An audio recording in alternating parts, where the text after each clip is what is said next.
السلام علیکم دوستو، میرے چینل اردو کہانیاں میں خوش آمدید۔ آج ایک نئی سچی خوفناک کہانی کے ساتھ آپ کی خدمت میں حاضر ہوں۔ آئیے کہانی کا آغاز کرتے ہیں۔ مجھے تھوڑا سا وقت مزید چاہیے، میں نے کپکپاتی آواز میں ڈرتے ہوئے کہا۔ مزید وقت چاہیے تمہیں؟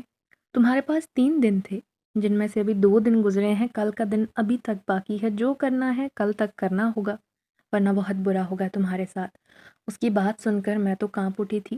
نہیں نہیں، خدا کے لیے میں تمہارا کام ضرور کروں گی، کل ہی کروں گی، میں نے گڑ گڑاتے ہوئے کہا۔ ٹھیک ہے، ہم منتظر رہیں گے، اس نادیدہ آواز نے کہا۔ اس کے ساتھ ہی بلب دوبارہ جل اٹھا۔ بلب کی زرد روشنی میں میں نے ایک سفید دھوئیں جیسا عکس دیکھا جو دروازے کی درز سے باہر جا رہا تھا۔ میں اپنی کپکپاہٹ کو روکنے کی کوشش کرتے ہوئے آنے والے کل کے بارے میں سوچنے لگی۔ کل مجھے ہر صورت میں ان کا دیا ہوا کام مکمل کرنا تھا، ورنہ میرے بچوں کو اس کی سزا بھگتنی پڑتی۔ میں تو گھٹ گھٹ کر رونے لگی۔ میں کیا تھی اور مجھے کیا بننے پر مجبور کر دیا گیا تھا۔ میرے سامنے میری اب تک کی زندگی کسی فلم کی طرح چلنے لگی۔ میں نے ایک ایسے گھرانے میں جنم لیا جہاں شاید کسی کو میری ضرورت ہی نہ تھی۔ میں تو اضافی بوجھ تھی، بس پیدا ہو گئی تو مارے بندے قبول کر لی گئی۔ میں اپنے والدین کی تیسری اولاد تھی۔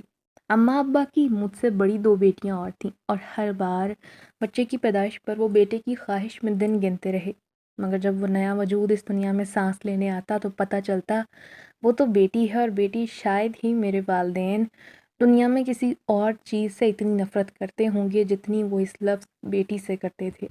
مگر قدرت کے کھیل بھی نرالے ہوتے ہیں۔ ان کے گھر میں 3 بیٹیوں نے جنم لیا جنہیں وہ نہ تو کہیں پھینک سکتے تھے اور نہ ہی اپنے پاس رکھنے پر راضی تھے، مگر نہ چاہنے کے باوجود ہم ان کی اولاد تھے، سو مجبوراً انہیں ہمارا وجود قبول کرنا پڑا، کیونکہ اور کوئی چارہ نہیں تھا۔ چند سال بعد جب چوتھا بچہ پیدا ہوا تو وہ خوشی سے جھوم اٹھے، کیونکہ وہ لڑکا تھا جس کا وہ گزشتہ 8 سال سے انتظار کر رہے تھے۔ ہماری اہمیت ویسے بھی نہ تھی۔ اماں ابا کو ہمارے ساتھ کوئی دلچسپی نہ تھی، ہم نے کھانا کھایا ہے یا نہیں، ہم صحت مند ہیں یا بیمار، کوئی چیز چاہیے یا نہیں، ان سب چیزوں کا خیال رکھنے کا تو سوال پیدا ہی نہ ہوتا تھا۔ تو اسکول کیسے بھیجتے؟ تو ہم تینوں بہنیں ان پڑھ اور جاہل رہیں۔ ابا ایک کارخانے میں دہاڑی پر کام کرتے تھے اور اس تنخواہ میں سب کا گزارا کرنا مشکل تھا، سو اماں گھروں میں جھاڑو پوچھا کرنے کا کام کیا کرتی۔ یوں ہی زندگی کی گاڑی کا پہیہ چل رہا تھا۔ ابا کی ساری محبتیں اور توجہ بھائی کے لیے تھی۔ گھر میں ہمارے لیے طنز و تانے، 2 روٹی کے ٹکڑوں اور مانگے تانگے کپڑوں کے علاوہ اور کچھ بھی نہ تھا، سو ہم تینوں نے باہر اپنی اپنی طبیعت کے مطابق دلچسپیاں ڈھونڈ لی تھیں۔ میں بچپن سے بہت حساس تھی، لوگوں کے رویوں کو گہرائی سے محسوس کرتی۔ بہنوں کے کام پر لگ جانے کے بعد میں بالکل اکیلی ہو گئی۔ اکثر گلی میں بیٹھی آتے جاتے لوگوں کو اداسی سے دیکھتی، یا پھر اماں ابا کے بھائی اور ہم تینوں کے ساتھ رکھے جانے والے الگ الگ رویوں کو سمجھنا چاہتی۔ میری یہاں کوئی سہیلی نہ تھی۔ محلے میں ہم جیسے غریب لوگ رہتے تھے، مگر جانے کیوں ہمارا گھر سب کو سخت ناپسند تھا۔ شاید اس کی وجہ اماں کی بد زبانی اور ابا کا سر پھرا پن تھا۔ دونوں کا اس معاملے میں خوب جوڑ تھا۔ اماں کو اگر کسی پر غصہ آتا تو وہ کسی بات کا آگا پیچھا دیکھے بغیر شروع ہو جاتی اور ایسی زبان درازی کرتی کہ اگلا بندہ عمر بھر کے لیے دوبارہ اماں سے بات کرنا تو دور، اماں کے قریب پھٹکنے سے بھی کتراتا تھا۔ دوسری طرف ابا بھی ایسے ہی تھے، ذرا ذرا سی بات پر مرنے مارنے کے لیے تیار ہو جاتے۔ کئی دفعہ لوگوں کے ساتھ ابا مار پٹائی کر چکے تھے، وہ تو شکر تھا کوئی بچ بچاؤ کرا دیتا اور کبھی تھانے تک کی نوبت نہ آئی، ورنہ تو نہ جانے وہ اور کیا کیا گل کھلاتے۔ قدرتی طور پر مجھے ایسے والدین سے کوئی خاص انسیت محسوس نہ ہوتی تھی، جنہیں میری یا میری بہنوں کی تو ہرگز کوئی پرواہ نہ تھی، مگر بھائی کے وہ صدقے واری جاتے، بلکہ اب تو انہیں بھی کسی قدر اہمیت حاصل ہو چکی تھی، کیونکہ اب وہ کمانے لگ گئی تھیں۔ اسی وجہ سے وہ قدرے خود سر ہو گئی تھیں۔ اب تو اماں ابا کو بعض اوقات ان کے سامنے ان کا ساتھ دینا پڑتا، تو اس گھر میں اگر کوئی ناکارہ شے بچی تھی تو وہ میں تھی۔ میری عمر 10 سال ہو گئی، گھر کے کام سے مجھے نفرت تھی، اور اماں کا رویہ بھی ایسا تھا کہ مجھے ان کا ہاتھ پٹانے میں رتی برابر دلچسپی نہ تھی۔ میں بس گلی کی نکڑ پر بنے تھڑے پر بیٹھی یا تو بنٹے کھیلتی یا سامنے بننے والے خوبصورت گھروں کو دیکھتی جو کچھ عرصہ پہلے سے تعمیر ہونا شروع ہوئے تھے۔ ان گھروں میں آنے جانے والے مرد اور عورتیں بہت خوبصورت اور عمدہ لباس پہنے ہوتے۔ انہیں دیکھ کر میرے دل میں بھی حسرتیں انگڑائیاں لینے لگتیں۔ کاش میرے پاس بھی ایسے پیارے لباس ہوتے اور میں بھی ایسی خوبصورت چمچماتی گاڑیوں میں بیٹھتی، مگر یہ وہ خواہشیں، وہ جاگتے ہوئے خواب تھے جو کبھی تعبیر حاصل نہیں کر سکتے۔ ایک دن جب اماں کام پر جا رہی تھیں تو میں بھی اپنی مخصوص جگہ پر جا بیٹھی تو سامنے ایک بڑے گھر کا دروازہ کھلا، ایک بچی باہر نکلی۔ اس نے بہت پیاری فراک پہن رکھی تھی۔ میرا جی للچا گیا، میں نے دوڑ کر قریب کھڑی اماں کا دامن پکڑ لیا۔ ارے کیا ہے منحوس، سویرے سویرے کیوں چپک رہی ہے؟ اماں نے غصے اور نفرت سے کہا۔ اماں وہ دیکھو، وہ لڑکی نے جو کپڑے پہنے ہیں مجھے بھی ویسے کپڑے دلا دیں۔ جواباً اماں کے بھاری بھرکم ہاتھ کا زوردار جھماٹا پڑا اور میری کمر پر اماں نے زناٹے دار تھپڑ دے مارا۔ دفع ہو جا منحوس کمبخت، ہر وقت فرمائشیں فرمائشیں تو تیری ایسی ہیں جیسے ٹرک بھر کر میں پیسے کماتی ہوں، یہاں کھانے کو پورا نہیں پڑتا اور اسے امیروں والے کپڑے چاہیے، جا دفع ہو جا میرے سامنے سے۔ انہوں نے رکشے میں سوار ہو کر وہاں سے نکل گئی۔ میں وہیں دیوار سے لگ کر بیٹھ گئی اور گھٹنوں میں سر دے کر سسکنے لگی۔ تھپڑ کے درد سے زیادہ اماں کے رویے کا دکھ تکلیف دے رہا تھا۔ یہ تو محض چھوٹا سا نمونہ تھا اس سلوک کا جو اماں میرے ساتھ رکھتی۔ اس سے بھی زیادہ چار چوٹ کی مار پڑتی میری بہنیں جب 17 برس کی ہوئیں تو ایک دوسرے کے پیچھے ان کی شادیاں ہو گئیں اور وہ تو اس جہنم نما مکان سے نکل کر چلی گئی تھیں۔ میں بھی بڑی بے صبری سے اس دن کا انتظار کر رہی تھی جب میری شادی ہو۔ شادی کے بعد بھی میں اس مار پیٹ اور طنز و تحقیر کے عذاب سے نکل کر پیارے گھرانے میں چلی جاؤں گی جہاں نہ مارنے والا ہوگا نہ کوئی ڈانٹے گا۔ کتنے اچھے دن ہوں گے۔ اس آنے والے حسین وقت کا تصور کر کے میں دل ہی دل میں خوش ہو جاتی، مگر مجھے علم نہیں تھا کہ میرے لیے آنے والے وقت نے اپنی پوٹلی میں کیسا بھیانک مستقبل چھپا رکھا ہے۔ میں مزید بڑی ہوئی تو اماں نے مجھے بنگلے میں کام پر رکھوا لیا۔ بنگلے کے مالک نے مجھے چھیڑنا شروع کر دیا۔ میں نے بیگم صاحبہ سے شکایت کی مگر بیگم صاحبہ نے بجائے اپنے شوہر کو روکنے کے مجھے کام سے نکال دیا اور اس کے بعد میں نے بہت کوشش کی، مجھے کوئی کام نہ ملا۔ اب جب کہ بقول اماں کہ میں گھر بیٹھی روٹیاں توڑ رہی تھی تو ان کا رویہ پہلے سے برا ہو گیا۔ عمر جب میری 18 سال ہوئی، ایک دن اچانک اماں نے مجھے نیا لال رنگ کا جوڑا دیتے ہوئے کہا، شہر بانو یہ پہن لے، آج مغرب کے بعد تیرا نکاح ہے۔ یہ خبر دے کر اماں نے میرے سر پر بم پھوڑ دیا تھا۔ کیا؟ میں ہکا بکا انہیں دیکھ رہی تھی۔ اب تمہیں ساری زندگی گھر تو نہیں بٹھا سکتے نا، چلو شاباش تیاری کرو، اماں نے کہا اور باہر چلی گئی۔ خیر، میں نے نہا کر وہ لباس پہن لیا اور اپنے پرانے سے بکسے میں سے آپا کے میک اپ کے چند ٹوٹے پھوٹے آئٹم نکال کر خود کو تیاری کرنی چاہی۔ کیا پتہ وہ گھرانہ میرے لیے اچھا اور خوش قسمت ثابت ہو جہاں ڈھیروں خوشیاں میرے انتظار میں باہیں پھیلائے کھڑی ہوں۔ میں آنے والے وقت کے اچھے خیالوں میں ڈوبی تھی۔ اماں نے آج کے دن مجھے گھر کے کاموں سے چھٹی دے رکھی تھی۔ خدا خدا کر کے شام ہوئی، دروازے پر دستک ہوئی۔ اماں نے مجھے جلدی سے گھونگھٹ نکالنے کا کہا اور خود دروازہ کھولنے گئی۔ ارے آ جاؤ جی، آ جاؤ، آپ کا اپنا گھر ہے، اماں کسی کو اندر بلاتے ہوئے کہہ رہی تھیں۔ میں نے گھونگھٹ کی آڑ سے اپنے دلہے کو دیکھنے کی کوشش کی مگر ناکام ہو گئی کیونکہ اس کا چہرہ صحرے میں چھپا تھا۔ البتہ ایک پکے رنگ کی موٹی تازی عورت مجھے نظر آ گئی جس کے بارے میں پتہ چلا وہ میری ساس تھی۔ اس کے علاوہ وہاں 2-4 اور مرد حضرات بھی تھے جن کا مجھے نہیں پتہ تھا۔ کچھ دیر میں ابا قاضی کو لے آئے، انہوں نے جھٹ سے میرا نکاح پڑھا دیا۔ تب مجھے پتہ چلا میرے شوہر کا نام عبدالغفار تھا۔ اماں نے یہ کہہ کر رخصت کیا کہ اب تمہارا گھر وہی ہے، یہاں پلٹ کر آنے کے بارے میں سوچنا بھی مت، اچھی بیویوں کی طرح اپنے گھر میں رہنا اور شوہر کے دل پر حکومت کرنے کی کوشش کرنا۔ میں اس گھر سے رخصت ہو کر جا چکی تھی۔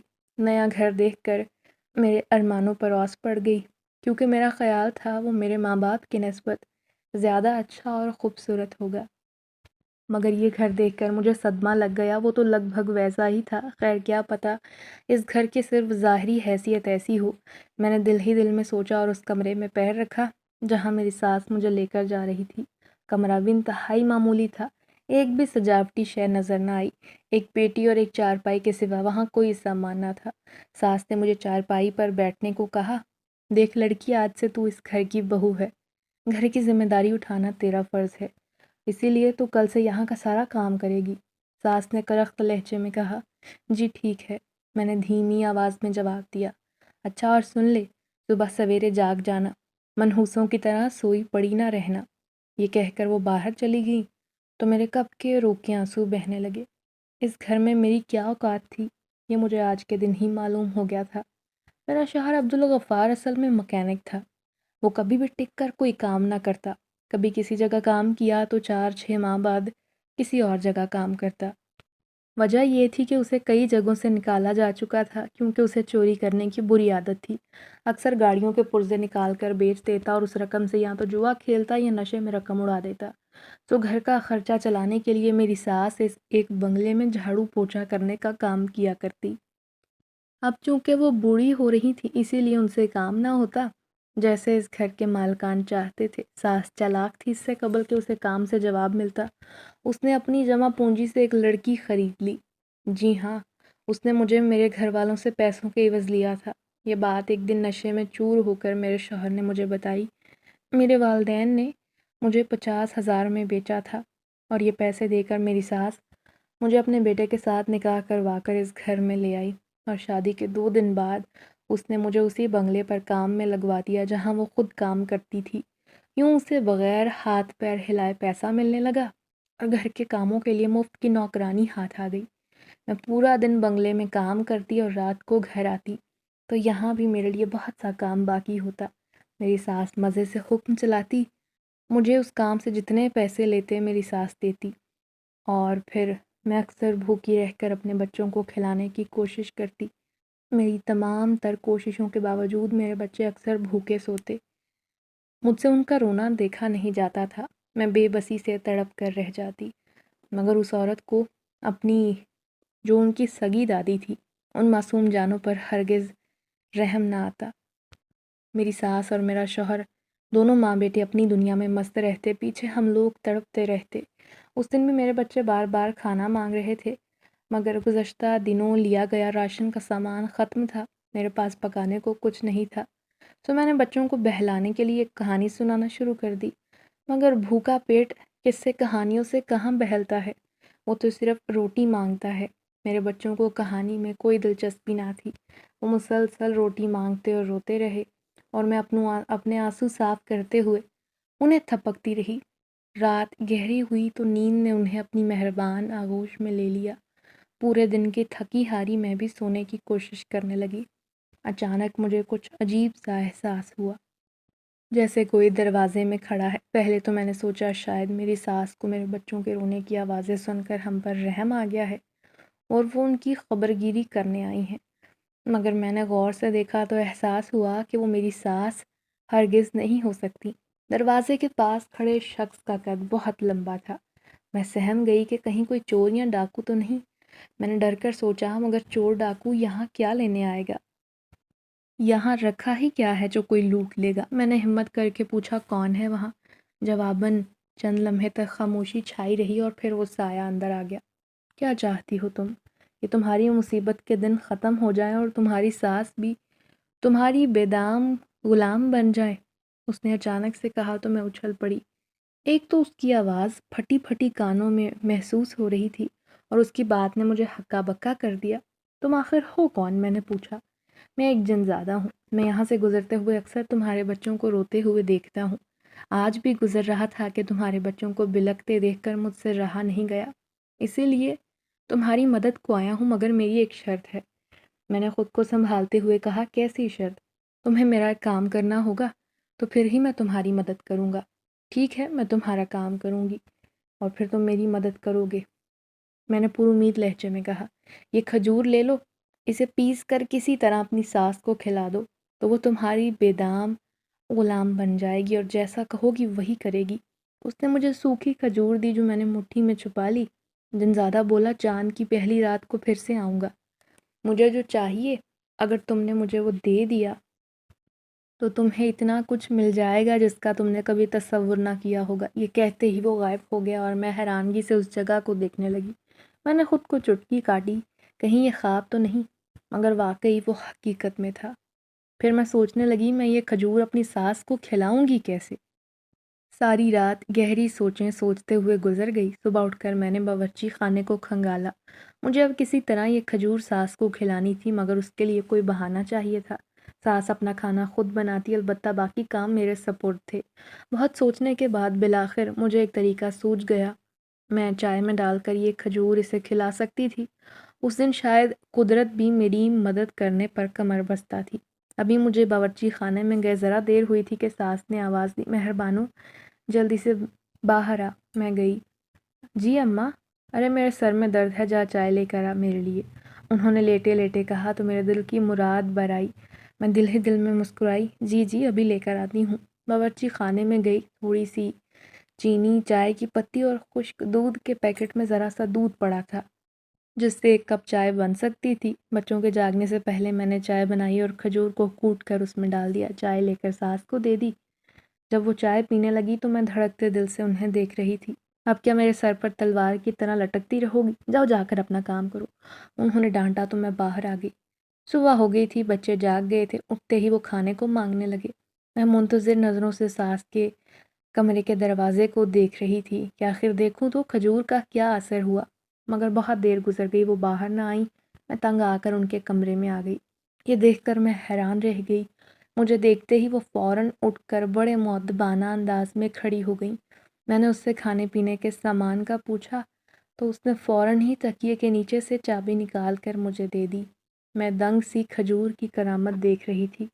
کہاں یہ کل تک میری اس صندوق پر نظر ڈالنا بھی جرم سمجھتی تھی اور کہاں مجھے اس کی چابی مل رہی تھی۔ یا اللہ، تو اپنی مخلوق کو کیسی کیسی طاقتیں بخشتا ہے۔ میں رب کا شکر ادا کرنے لگی جس نے میری مدد کے لیے اس چنزادے کو بھیجا۔ میری ساس اب وہی کرتی جو میں کہتی۔ میں بھی اپنی ساری مصیبتوں کا اس سے خوب بدلہ لے رہی تھی۔ کبھی کبھی مجھے اس پر رحم بھی آتا، مگر پھر یہ سوچ کر میں اپنے دل میں اٹھتے رحم کے جذبات کو دبا لیتی کہ چلو میں تو پرائی تھی، اس عورت نے تو اپنے بیٹے کی اولاد پر بھی رحم نہ کیا۔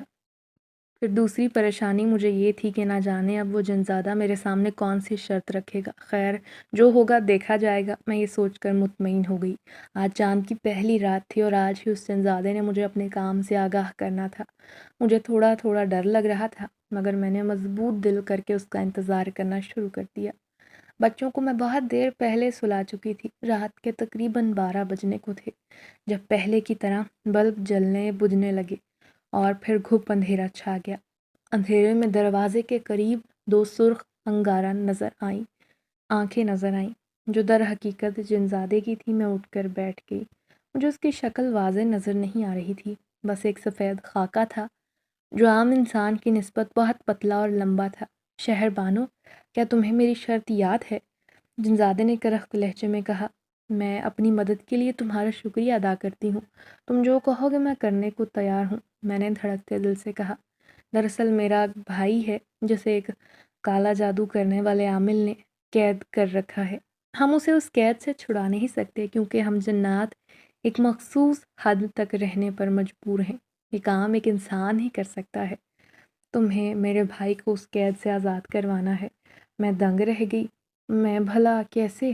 مجھے کچھ سمجھ نہ آیا۔ یہ سن کر میرے پیروں تلے سے زمین کھسکنے لگی۔ کہاں کالا جادو کرنے والا عامل اور کہاں میں عام سی عورت جو مکمل ان پڑھ اور جاہل تھی۔ ارے ارے شہر بانو، گھبراؤ نہیں، میں تمہیں ایک وظیفہ بتاؤں گا جو تمہیں چاند کی 14ویں رات تک کرنا ہوگا۔ شاید یہ تمہارے لیے تھوڑا مشکل ہو، لیکن اگر تم ہمت کرو تو تم آسانی سے کر سکتی ہو۔ تمہیں یہ وظیفہ پڑھ کر پانی کی بوتل پر دم کرنا ہوگا۔ چاند کی 14ویں رات کو وہ عامل آخری چلہ کاٹے گا جس کے بعد وہ میرے بھائی کو ہمیشہ کے لیے اپنا غلام بنانے میں کامیاب ہو جائے گا۔ تمہیں صرف یہ کرنا ہے کہ تم وہ دم شدہ پانی اس جگہ پر جا کر عامل پر انڈیل دینا جس سے عامل کا عمل الٹ جائے گا اور میرا بھائی آزاد ہو جائے گا۔ میں نے ڈرتے ڈرتے کہا، لیکن اگر میں یہ عمل پورا نہ کر سکی تو پھر شہر بانو کھجور کا اثر زائل ہو جائے گا، تمہارے گھریلو حالات پہلے جیسے ہو جائیں گے۔ یہ سنتے ہی میں پریشان ہو گئی۔ دوبارہ ویسی ہی پسماندہ زندگی گزارنے کا خیال اور بچوں کو بھوک سے بلکتے دیکھنا اس قدر بھیانک تھا کہ میں لرز اٹھی۔ نہیں، میں تمہاری مدد کروں گی، ہر حال میں کروں گی۔ شہر بانو، انسانوں میں سے بھی صرف وہی انسان اس عمل کی شرائط پر پورے اترتے ہیں جنہوں نے چاند کی 14ویں رات کو جنم لیا ہو، اور اس شرط پر اس وقت صرف تم ہی پوری اترتی ہو۔ اس نے کہا تو میں نے اس سے وظیفہ پوچھا۔ اس نے بعض آیات مجھے بتائیں اور ساتھ ہی یہ بھی بتایا کہ وظیفے کے دوران کیا کیا ہو سکتا ہے اور مجھے کیا کرنا ہے۔ میں نے آیات یاد کر لیں تو وہ دھواں بن کر غائب ہو گیا۔ اگلے دن میں نے کام سے چھٹی کی اور صاف ہو کر زندگی میں شاید پہلی بار نماز پڑھ کر بڑی خشوع و خضوع سے دعا مانگی۔ وظیفہ آدھی رات کو کرنا تھا۔ سب کے سو جانے کے بعد اپنے کمرے میں نے گول دائرہ بنایا اور پانی کی بوتل لے کر بیٹھ گئی۔ میں نے وظیفہ پڑھنا شروع کر دیا۔ 4 دن تو خیریت سے گزر گئے مگر 5ویں دن سے کچھ غیر معمولی باتیں پیش آنے لگی۔ میں نے وظیفہ شروع کیا۔ جب بہت دیر گزر گئی تو کچھ عجیب سی آوازیں آنے لگیں، جیسے باہر کوئی بھاگ دوڑ کر رہا ہے۔ جوں وقت گزرتا جا رہا تھا آوازوں میں تیزی آنے لگی۔ مجھے اس بات کا پہلے سے ہی اندازہ تھا، سو میں نے زیادہ توجہ نہ دی۔ وظیفے کا وقت فجر کی اذان تک کا تھا۔ یہ آوازیں تب تک سنائی دیتی رہیں مگر میں نے توجہ نہ کی تو بہت دیر تک آوازیں مدھم ہو گئیں۔ ابھی 10 دن باقی تھے۔ اگلی رات میں وظیفہ پڑھ رہی تھی تو پہلے کل کی طرح آوازیں سنائی دی۔ اس کے بعد لگا باہر صحن میں کوئی بھاری بھرکم شے گھسیٹ رہا ہے۔ کچھ دیر بعد آوازیں آنا رک گئیں۔ اچانک میرے کمرے کا دروازہ دھیرے دھیرے کھلنے لگا۔ میں نے بے ساختہ نظر اٹھا کر دیکھا۔ دروازے کا ایک پٹ کھل چکا تھا اور اس کھلے دروازے میں سے جو میں نے دیکھا، میری روح بھی لرز اٹھی۔ دروازے میں بنا سر کے مخلوق کھڑی تھی جس کے کندھوں سے سر غائب تھا۔ میں نے بے ساختہ منہ پر ہاتھ رکھ کر چیخیں روکی۔ وہ دہشت ناک مخلوق جھومتی ہوئی میری طرف بڑھنے لگی۔ اس سے پہلے میں خوف زدہ ہو کر اپنی جگہ چھوڑتی، کسی نے میرے کان میں سرگوشی کی، شہر بانو یہ کچھ نہیں، یہ نظر کا دھوکہ ہے، اس سے مت ڈرو۔ شاید نہیں، یقیناً یہ اسی جنزادے کی آواز تھی جو میرا مددگار تھا۔ یہ سوچ کر میری جان میں جان آئی تھی کہ میں اکیلی نہیں، میرا مددگار، میرا ہمدرد میرے پاس ہے۔ آج 5ویں رات تھی۔ سویرے سے سخت گھٹن اور گرمی ہو رہی تھی۔ میں پسینے میں شرابور حسب معمول دائرہ بنا کر وظیفہ کر رہی تھی کہ اچانک گھنگروؤں کی آوازیں آنے لگیں۔ باہر صحن میں کسی کے چلنے پھرنے کی آوازیں سنائی دے رہی تھیں۔ مجھ پر کپ کپی طاری ہونے لگی۔ نہ جانے کیا ہونے والا تھا۔ میں خوف سے کانپنے لگی کہ اچانک دروازہ چرچرانے لگا۔ میں اور زور سے وظیفہ پڑھنے لگی۔ مجھے اپنا دل نکلتا محسوس ہونے لگا۔ ایسا لگ رہا تھا جیسے ابھی پسلیاں توڑ کر باہر نکل آئے گا۔ دروازے پر ایک حسین و جمیل لڑکی کھڑی تھی جو سر سے پاؤں تک لال رنگ کے لباس میں تھی۔ اس کی آنکھیں بے انتہا حسین تھیں۔ میں آنکھیں پھاڑے اسے دیکھ رہی تھی۔ میں تو اس کے سحر میں مبتلا ہو گئی تھی۔ اس نے میرا نام پکارا تو میں سحر زدہ ہو کر اٹھنے والی تھی کہ میرے کانوں میں جنزادے کی سرگوشی سنائی دی۔ مہربانو، ہوش میں آؤ، یہ سب تمہارا دھیان ہٹانے کے لیے کیا جا رہا ہے۔ خدارا وظیفہ جاری رکھو۔ میں اچانک ہوش میں آئی اور وظیفہ دوبارہ پڑھنے لگی۔ میں نے پھر سے دروازے کی طرف دیکھا تو میری چیخیں نکل گئیں۔ وہاں اب اس حسین لڑکی کی بجائے ایک جھلسی ہوئی جسم والی عورت کھڑی تھی جس کی آنکھوں کی جگہ پر گڑھے تھے۔ اس کے منہ سے رال ٹپک رہی تھی اور ناک کی جگہ سوراخ تھا۔ میں نے اس کی بھیانک آواز سن کر آنکھیں بند کر لیں اور پوری یکسوئی سے ورد کرتی رہی۔ فجر کی اذان کانوں میں پڑنے لگی۔ میں نے گہری سانس لی، اٹھ کر وضو کرنا چاہا۔ تبھی مجھے لگا جیسے کوئی میری پیٹھ تھپک رہا ہے۔ پھر اچانک وہی آواز سنائی دی، شاباش شہر بانو، مجھے یقین ہے تم یہ وظیفہ کامیابی سے کر لو گی، اب تھوڑا سا وقت ہے۔ میں نے ڈرتے لہجے میں کہا، انشاءاللہ وظیفہ کرتے وقت آپ میرے ساتھ رہیں تاکہ میں ڈروں نہیں۔ ارے میں تمہارے ساتھ ہی ہوں، ڈرنا مت۔ اس دن تو میں نے روزمرہ کے کام نپٹائے اور لمبی تان کر سو گئی۔ شام ہوتے ہی میری طبیعت بے حد بگڑنے لگی۔ میں نے بمشکل کھانا بنایا اور بچوں کو اور ساس کو کھلا کر سلا دیا۔ میرا شوہر آج گھر نہیں آیا تھا مگر مجھے زیادہ فکر نہیں تھی کیونکہ وہ کبھی کبھی 2-3 دن کے لیے غائب ہو جاتا۔ میں آج بہت ڈری ہوئی تھی، نہ جانے کیا ہونے والا تھا۔ میں نے وضو کیا اور نماز کے بعد وظیفہ شروع کر دیا۔ جب سے میں نے وظیفہ پڑھنا شروع کیا اس دن سے کبھی موسم بے حد سرد ہوتا یا تیز ہواؤں کے جھکڑ چلنے لگتے۔ آج تو سرے شام ہی اندھیرا چھا گیا تھا۔ میں نے اچھی طرح دروازے کو بند کیا اور دائرہ بنا کر بیٹھ گئی۔ دل ہی دل میں اللہ تعالیٰ سے دعا کرنے لگی، یا اللہ میری مدد کرنا۔ میں نے گہری سانس لیتے ہوئے خود کو سنبھالنا چاہا۔ رات کے کوئی 1:30 بجے ہوں گے کہ کسی عورت کے رونے کی دلخراش آوازیں سنائی دینے لگیں۔ دھیرے دھیرے وہ آوازیں اب میرے کمرے کے قریب سنائی دینے لگیں۔ ایک پل کو مجھے لگا کہ میرے بچوں کے چیخنے کی آوازیں ہیں، تبھی مجھے پھر سے وہ سرگوشی سنائی دی: شہر بانو، اپنی توجہ ان آوازوں پر نہ دو، تمہارے بچے محفوظ ہیں، یہ تمہاری توجہ بھٹکانے کے لیے کیا جا رہا ہے۔ میں دوبارہ پڑھنے لگی مگر میرا جی متلانے لگا یہ دیکھ کر کہ میرے سامنے انسانی دل خون میں لت پت فرش پر موجود تھا۔ میں نے بے ساختہ کہہ کر دی، مجھے چکر آنے لگی، میں گھبرا کر رونے لگی۔ میں کہاں پھنس گئی تھی جہاں سے باہر نکلنے کا کوئی حل نہیں تھا سوائے اس کے کہ مجھے وظیفہ پورا کرنا تھا۔ خیر میں نے وظیفہ جاری رکھا اور آنکھیں بند کر لیں۔ میرا جسم سن ہونے لگا۔ شاید یہ سب میرے خوف زدہ ہو جانے کی وجہ سے تھا، مگر مجھے اطمینان تھا کہ میرے ساتھ میرا ہمدرد جنزادہ موجود ہے۔ آج کی رات بھی اس کے بعد سکون سے گزر گئی۔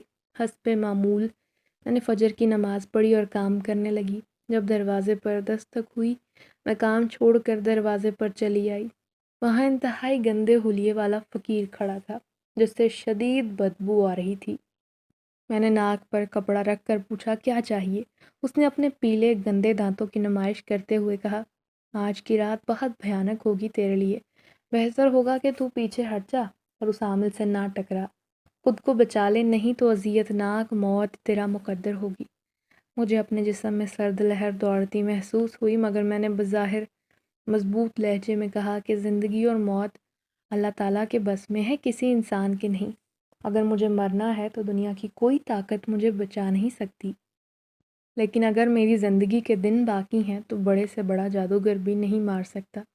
مجھے وہ فقیر خونخوار نظروں سے دیکھتے ہوئے چلا گیا۔ آج سر شام ہی عجیب سا سناٹا چھایا ہوا تھا، جیسے کوئی طوفان پھٹنے کے انتظار میں بے چین خاموشی سے کروٹیں لے رہا ہو۔ 2 دن سے مجھے سانس کا مسئلہ ہو رہا تھا، ایسا لگا جیسے مجھے دمے کا مسئلہ ہے۔ اس سارے عرصے کے دوران میرے گھر کے اندرونی معاملات مکمل طور پر میرے قابو میں تھے۔ میری ساس کا رویہ تو میرے ساتھ ایسا تھا جیسے وہ میری غلام ہے اور میں آقا ہوں۔ کچھ دن پہلے تک تو میں ان کی حالت سے خوب لطف اندوز ہوتی تھی مگر اب جانے کیوں مجھے یہ سب اچھا نہیں لگ رہا تھا۔ مجھے گھر والوں، اماں ابا اور بہن بھائی کی یاد آ رہی تھی، اگرچہ انہوں نے کبھی میرے ساتھ اچھا سلوک نہ کیا مگر خون تو پھر خون ہوتا ہے۔ میرے دل کو نہ جانے کیوں محبت کا مرض لگ گیا۔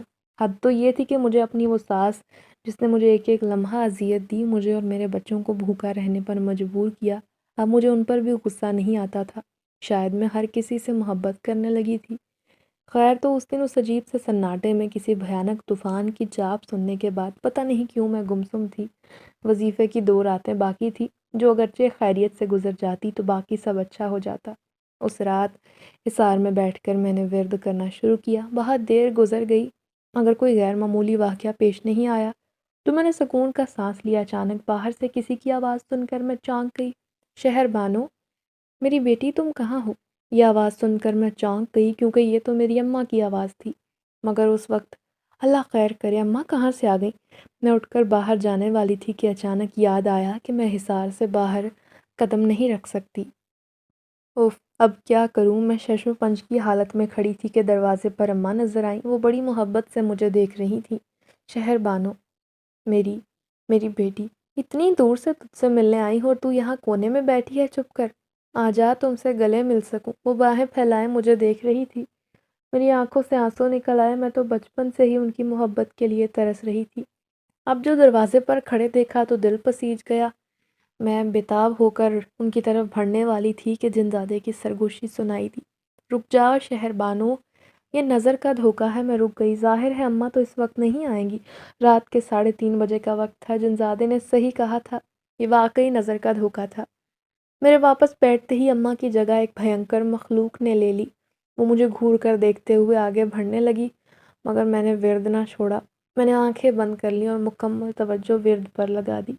چند لمحے بعد آنکھیں کھلی تو وہاں کچھ نہ تھا۔ ذرا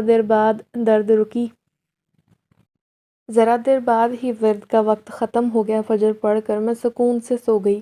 ایک گہری نیند لے کر جب اٹھی تو دماغ اچھا خاصا تر و تازہ تھا۔ آج آخری رات تھی، کچھ بھی ہو سکتا تھا کہ میں ورد پورا کر کے اپنا وعدہ نبھانے میں کامیاب ہو جاتی اور یہ بھی ممکن تھا کہ یہ رات میری زندگی کی آخری رات ہوتی۔ میں نے جلدی جلدی گھر کے کام نپٹائے، بچوں کو کھانا کھلا کر ساس کا کھانا ٹرے میں رکھا اور انہیں دینے کے لیے ان کے کمرے کی طرف چل دی۔ اب میں اس سے زیادہ کام نہیں لیتی تھی، بلکہ کوشش کرتی تھی کہ اس کی کچھ معمولی خدمت کر لیا کروں۔ کمرے میں داخل ہوئی تو انہیں وہاں موجود نہ پا کر حیران رہ گئی۔ ارے کہاں گئی؟ میں نے آس پاس دیکھا، اسی وقت آواز سنائی دی، شہر بانو۔ میں نے اوپر دیکھا، وہ پنکھے کے ساتھ چمٹی ہوئی تھی اور پنکھا آہستہ آہستہ گھوم رہا تھا۔ آؤ شہر بانو، آؤ ذرا، انہوں نے کہے لگانے شروع کر دیے۔ میں نے ڈرتے ہوئے دروازہ باہر سے بند کر دیا، اپنے کمرے میں آ کر اپنی بکھری سانسوں کو ہموار کرنے کی کوشش کی۔ آج آخری رات تھی اور کچھ نہ کچھ ہونا تھا۔ آج آر یا پار کا فیصلہ ہونا تھا۔ ورد شروع کرنے سے پہلے میں نے سچے دل سے اپنے مقصد میں کامیابی کی دعا مانگی اور بیٹھ گئی۔ حصار قائم کیا۔ رات کا ابتدائی حصہ گزر گیا، کچھ نہ ہوا۔ آدھی رات کو اچانک یوں لگا جیسے کوئی کوہرام مچ گیا ہو۔ مردوں، عورتوں اور بچوں کے چیخنے کی آوازیں آنے لگیں۔ میں نے دیکھا دروازے پر چڑیل نما عورت نظر آئی، جس کے ہاتھوں کی گرفت میں میرے بچے موجود تھے۔ میں ورد کو بھول کر تیزی سے اٹھی اور حصار سے باہر قدم رکھنے والی تھی کہ مجھے کسی نادیدہ طاقت نے روک لیا۔ شہر بانو، چپکے سے واپس بیٹھ جاؤ، ورنہ ساری محنت رائے گاں چلی جائے گی۔ جنزادے کی آواز نے مجھے تنبیہ کی تو میں گویا ہوش میں آ گئی۔ میں نے ورد پڑھا تو وہ عورت غائب ہو گئی۔ باقی کی رات کوئی خاص واقعہ نہ ہوا۔ بالآخر میرا ورد پورا ہو گیا۔ آج صرف آدھی رات تک ہی پڑھنا تھا۔ ورد مکمل ہوتے ہی میں نے شکر کا کلمہ ادا کیا۔ آخری اور مگر ابھی سب سے آخری مشکل مرحلہ باقی تھا۔ یہ پانی عامل تک لے کر جانا تھا۔ میں نے جنزادے سے پوچھا تو اس نے کہا بس تم آنکھیں بند کرو، باقی کا کام میرا ہے۔ میں نے آنکھیں بند کی اور لگا جیسے میرے قدم ہوا میں معلق ہیں۔ تھوڑی دیر بعد میں نے قدموں کے نیچے زمین محسوس کی، آنکھیں کھولیں، دیکھا تو قبرستان کے باہر کھڑی تھی، مگر میرا جسم میرے قابو میں نہیں تھا۔ میرے اندر جیسے کسی اور طاقت نے ڈیرا جما لیا تھا۔ چند پل بعد آنکھیں کچھ دیکھنے کے قابل ہوئی تو ذرا فاصلے پر ایک ننگ دھڑنگ سادھو نظر آیا۔ میں گویا اڑتی ہوئی اس کے قریب پہنچی اور ہر رکاوٹ کو پار کرتے ہوئے پانی اس پر پھینک دیا۔ پانی کے لگتے ہی وہ شعلوں میں گھر گیا اور میں بے ہوش ہو کر گری۔ ہوش آئی تو اپنے گھر میں تھی۔ وہ جنزادہ اپنے بھائی کے ساتھ میرے سامنے بیٹھا تھا۔ ان دونوں نے میرا شکریہ ادا کیا اور جاتے ہوئے مجھے کپڑے کا تھیلا دے گئے، جو سونے کے زیورات سے لبالب بھرا ہوا تھا۔ اب میرے گھر کے حالات بدل چکے ہیں۔ میرا شوہر راہ راست پر آ گیا ہے۔ میری ساس نے بھی مجھ سے برے سلوک کی معافی مانگ لی، جنہیں میں نے دل سے معاف کر دیا، مگر آج بھی جب ان کا کیا گیا برا رویہ، برا سلوک اور مشکلات یاد آتی ہیں تو جسم میں خوف کے مارے کپکپاہٹ دوڑ جاتی ہے۔